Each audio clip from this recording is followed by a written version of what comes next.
साहेब आइले जी, नौकरी के वादा के गइले जी। की आवाज़ में आप सभी दोस्तों का स्वागत है। आइए नेहा सिंह राठौर का गाना आप भी सुनना चाहते हैं तो हमारे चैनल को लाइक और सब्सक्राइब जरूर कर दीजिएगा। नेहा सिंह राठौर अभी मोदी जी जो अमेरिका दौरा गए हैं उसके माध्यम से नेहा सिंह राठौर का बहुत अच्छा गाना आया है।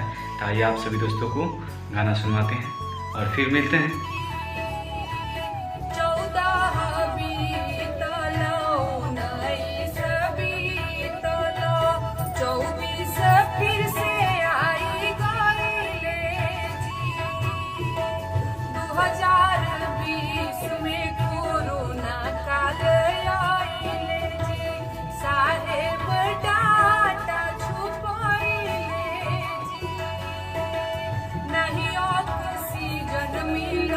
नाही वेंटिलेटर कौनो व्यवस्था नहीं कइले जी, गंगा के घाटे लाश कुकुर बिलार चले ऐसन दिन साहेब देखइले जी।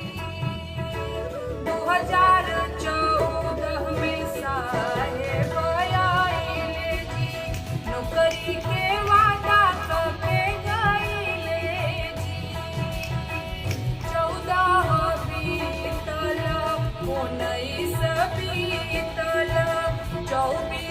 फिर से आई गइले जी। देश के जवान पुलवामा में शहीद भइले, देश के जवान पुलवामा में शहीद भइले। साहेब साहब